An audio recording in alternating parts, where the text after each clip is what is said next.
everyone, welcome back to SRBPS online classes, and I Babita is going to teach you 7th class maths. And in our previous class we had discussed about the decimal expansion of rational number, and in today's class we are going to solve the questions related to that exercise 3.3. So today we will discuss the exercise 3.3 questions. So here is the first question. First question is, without finding decimal expansion, means we don't have to find out the decimal expansion. State whether the numbers are terminating or non-terminating decimals. Without doing the division, we have to identify whether the numbers have the terminating decimal expansion or non-terminating decimal expansion.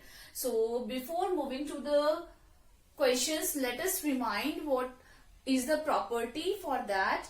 So when we are asked to find out to identify whether the number have the terminating decimal expansion or non-terminating decimal expansion, so here the Q means the denominator must satisfy the property, one of the property. What is that property?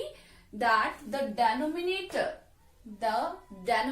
of the rational number must have the factor of only 2 or only 5 or both. 2 and 5 should be present in the factors of denominator. So depending upon that property, let us move to the questions. So here is the first question, 5 upon 12. First question is 5 upon 12. So when you will find out the factor of 12, its factor is 2 into 2 into 3. So in the factor of the denominator, with 2, 3 is also present. And for terminating, we need 2 and 5 only. But here 3 is also present, which is different from 2 and 5. So this one is non-terminating decimal. Okay. Now move to the second question. We will factorize 16. The factors of 16 is 2 into 2 into 2 into 2. So the factors of denominator contains only 2. So this one is the terminating. This number have the terminating decimal expansion. Now C part, we will factorize 50. So this one is 2 into 5 into 5. 2 and 5. Only 2 and 5 is present. None of the other number is there. So this one is also terminating. And here 100, we are having 100. So when you will find out the factor of 100, we are having 2 into 2 into 5 into 5. Here also 2 and 5 is only present. So this number, this is also having the terminating decimal. Now E part, in the denominator 10 is there. We can write 10 as 2 into 5. So only 2 and 5 is there. So this one is also having the terminating decimal expansion. 14, 2 into 7. The factors of 14 is 2 into 7, 2 and 7. So what are the condition? We want only 2 and 5, or only 2 or only 5. But with 2, 7 is also present, other number is also present. So it has non-terminating decimal expansion. G part, 25, denominator is 25. When you will find out the factor of 25, it will be 5 into 5.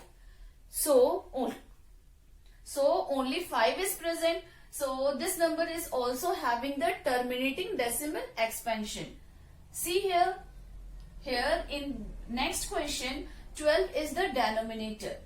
When you will find out the factor of 12, we are having 2 into 2 into 3.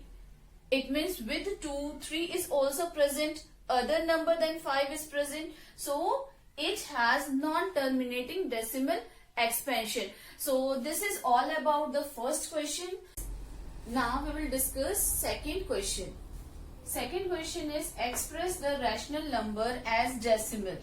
Means we have to write down the rational number into decimal firstly. So we will express the rational number in decimal with the long division method. We will follow long division method for this. After writing down in the decimal, we have to tell whether the decimal expansion have terminating or non-terminating repeating decimals. Okay, so here is the first question, 5 upon 11. We have to divide 5 with 11. As it is not divisible, so we will put a decimal. Then here we will write 0, 4, 44 we will write. When you will subtract 44 from 50, then we will get 6. Again we will put a 0. Then 5 with 5 times. Now 11 into 5 is 55. So 10 minus 5, again we will write 5. Now we will put 0. Then again with 4, 44, 11 into 4 is 44. Again we will, when we subtract it, we will get 6. Again we have to put 0. Now in this way we can see that the division that will never stop. So it is non-terminating because we are not getting the remainder 0 at any of the stage of the division. And here see the question 4, 5, 4, 5, that will repeat again and again. So this number 5 upon 11, its decimal expansion is 0.4545. Okay, so its decimal expansion is 0.4545. As 4, 5 digit is repeating again and again, so we will put a bar over 4 and 5. So we can write this in this form also. Now the digit is repeating and the division process, that is never ending, so it has non-terminating repeating decimal.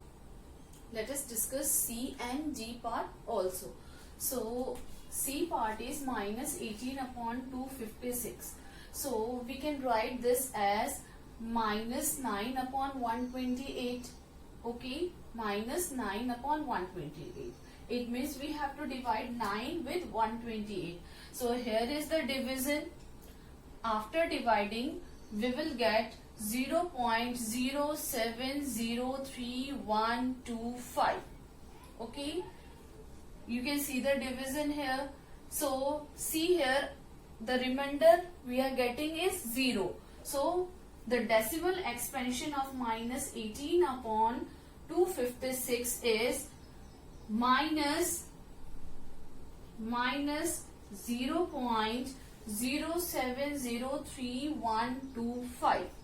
Okay, now we can write 9 upon 128 as 9 upon 2 into 2 into 2 into 2. So see the denominator also. The denominator is having the factor of 2 only. So by that property also, 18 upon 256 has terminating decimal expansion, and by long division method also you can see that it has terminating decimal expansion. So let's move on to the D part. D part is 33 upon 24. So we have to divide 33 with 24. So here is the division. After dividing, see here we are getting the remainder as 0 and the quotient as 1.375. Quotient is 1.375. So here also it has terminating decimal representation as we are getting the remainder 0. So in the same way we will solve the rest of the part, and you have to do rest of the part in your homework.